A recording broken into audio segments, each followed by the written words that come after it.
Okay, so now that I got my first impressions out of the way in the previous video, let's get into the deep and dirty details of Ultraman Arc. Yes, yeah. From the Tuberaya official website, as well as some leak spoilers, apparently. Okay, no worries, no story plots leak, just the designs. I will also give a spoiler warning before that. Okay, so without further ado, let's get into the discussion. Tokukatsu! Niyatsu everyone! Kochi caturteer in the house here, and welcome to the Tokukatsu channel. We'll talk about Kamen Rider, Super Sentai, and Ultraman on this channel. Yes, yeah. Okay, so today I'll be having a look at the Tuberaya official website, where they have gave like a full press release, a full announcement release on Ultraman Arc. Yes. Okay, so let's get into discussing it here. Alright, so the first thing we have here is Ultraman Arc to be broadcasted, okay, worldwide on July 6th. Yes, yeah. 9 AM Japan Standard Time.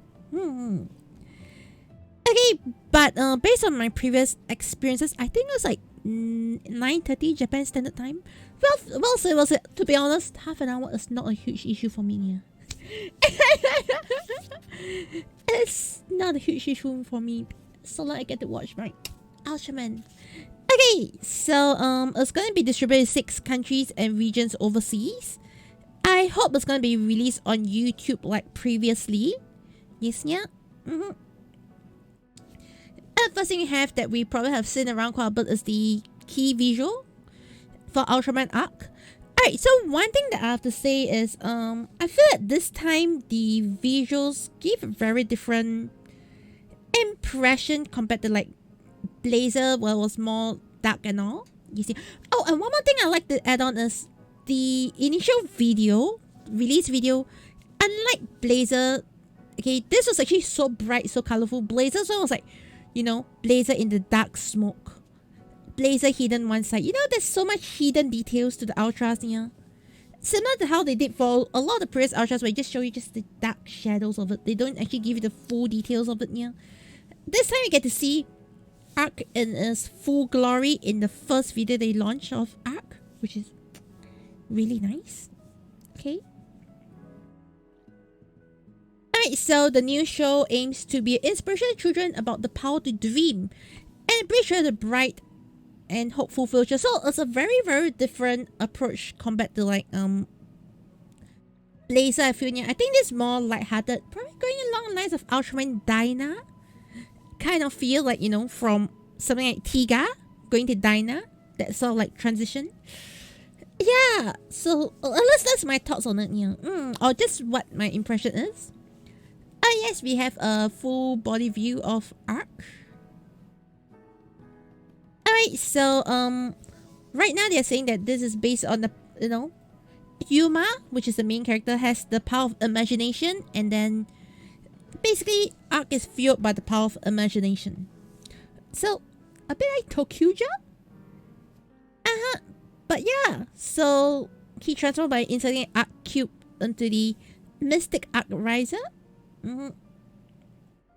Which we have a picture somewhere here, right? Yeah, so we got some pictures of it here.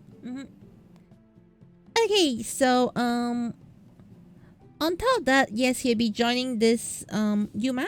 Okay, we'll be joining this team called SKIP, Scientific Kaiju Investigation Prevention Center. Super long. Okay, so to take precautions against kaiju disaster, he's loved by the town people for his caring and straightforward personality. The energetic young man is motivated by his father's words, "Time to run, Yuma," to overcome various difficulties.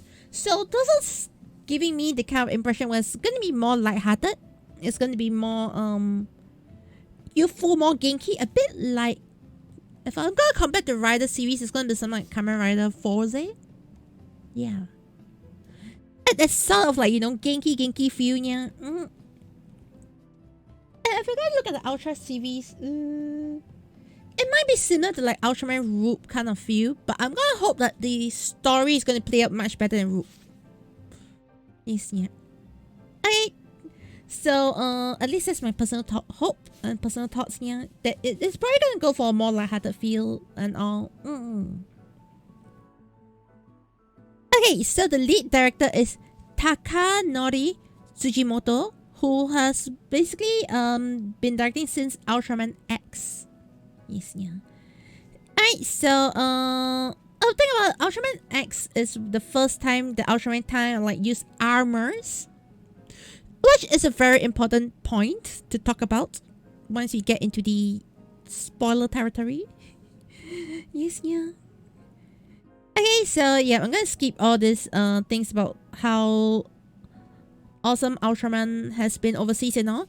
And here is the launch trailer, which I'm not gonna show due to copyright reasons. You can check it out yourself. I will link in the description if you want. Yes, yeah. Okay, so the synopsis is, in a town called Hoshimoto City, a giant object towers in Mount Shishio named Monohorn. It's actually a kaiju horn stuck on the ground since an incident 16 years ago. The incident, when kaiju appeared simultaneously around the world, has been later named K-Day, Kaiju Day. And the Global Defense Force GDF has been dealing with the kaiju force, while SKIP, a scientific kaiju investigation and prevention center, works closer with the community in scientific investigations and evacuation guidance. Yeah. So this seems like a more more neighborhood kind of story, similar to what I suspected it's going to be like, you know, a bit like Ultraman Root, more neighborhood kind of feel. Okay, yeah, based on how they're describing the synopsis. Alright, so Skip has also been investigating the Monohorn, the horn of the galactic beast Monogelos, which appeared during K-Day. So that's probably the horn we see in this horn. Yes, yeah, this horn over here is probably it.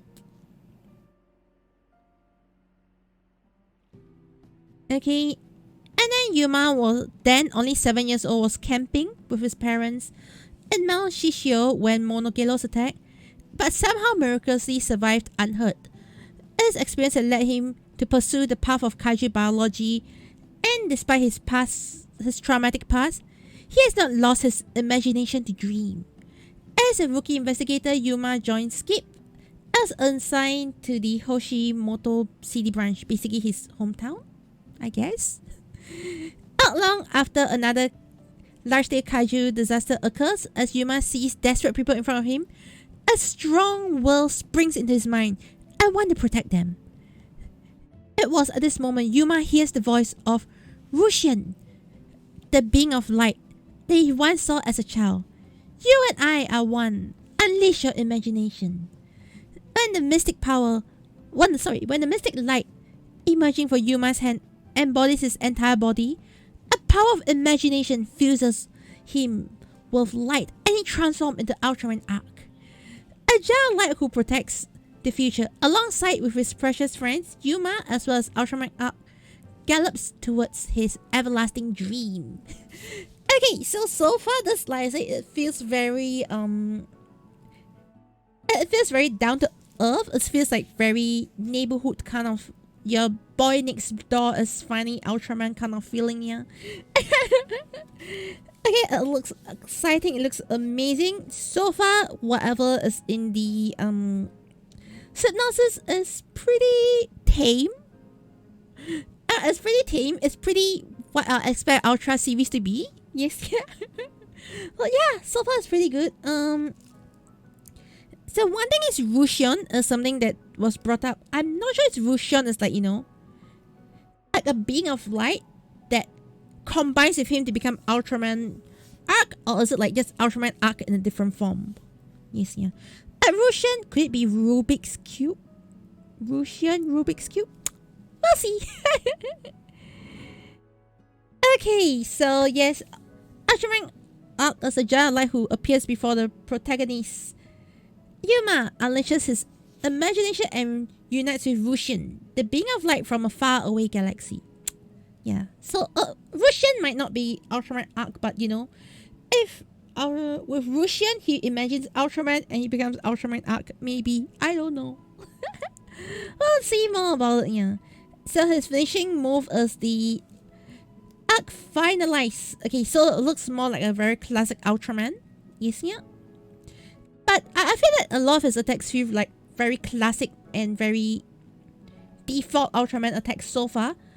Except for one point, which is something I will go more into unless they mention it here, then I'll talk about it. Okay, yeah. Okay, we got the lead cast, Yuki Tosuka, who's gonna be portraying Yuma. Her's 178 cm. Pretty tall. Okay, so we have the lead director, Takanori Tsujimoto. Yes, yeah. Has been working on Ultraman X as well, which is a very, very important point. So, yep, they didn't go into more details here. Okay. At this juncture, do you have anything you want to say about it? Let me know in the comments. And you have been warned. I am going into spoiler leaks territory. Okay.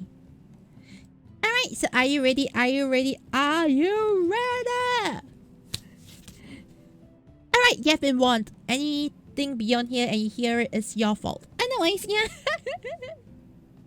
Okay, so what we have is Ultraman Arc will have a sword. I mean, these days it's pretty common for the Ultra series, for the Ultras to actually have a sword, have a weapon. Okay, in this case, yes, we have a sword that's coming in. And the sword can be used like some sort of like Ultra Zero Eye, Ultra 7 Eye kind of thing, yeah. It's pretty interesting how the sword... I don't know if the sword is summoned this way or if the sword is like, the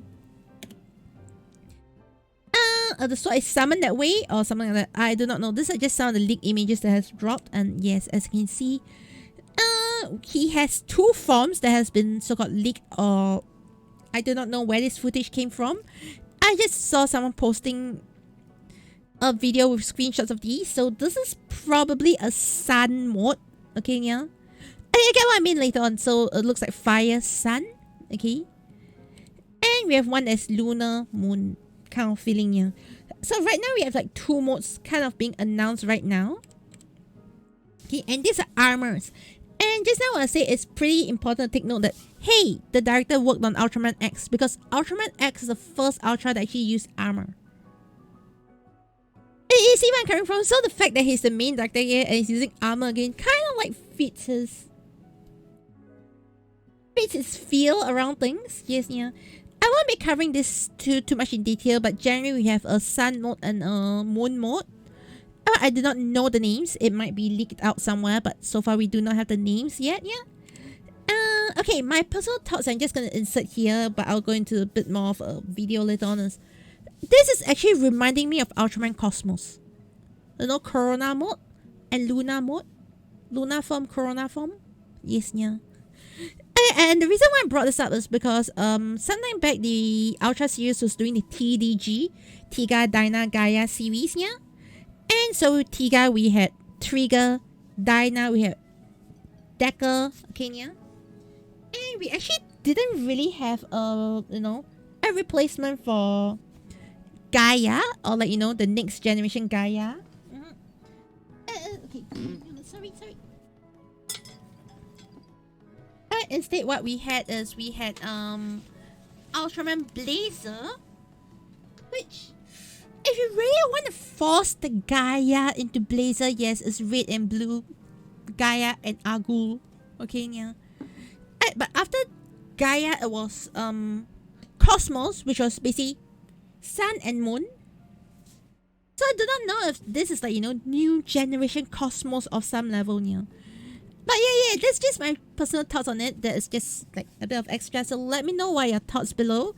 And for those who have seen the spoiler parts, yes, let me know below what your thoughts on it. Are you excited for this? So far, I'm very excited. It looks really good. And I'm really happy they are not using like, Taro's power, Ultraman Ops power, Ultraman Zero's power. Or so far, it's not seemed to be like that, yeah. So looking to be a more standalone series, I'm very happy, especially with the forms showing that I don't think it's gonna be like, you know, a pullback from the older Ultra series. I actually like it that way more. If not, like every season feels like an anniversary season, yeah. Okay, so I'll see you in the next one. I'll probably have another video on Arc coming out really soon. When more details flowing over the weekends and I have some time to digest all this information. Okay. And I will see you on the next video. Bye. Yes, yeah, I'm so excited.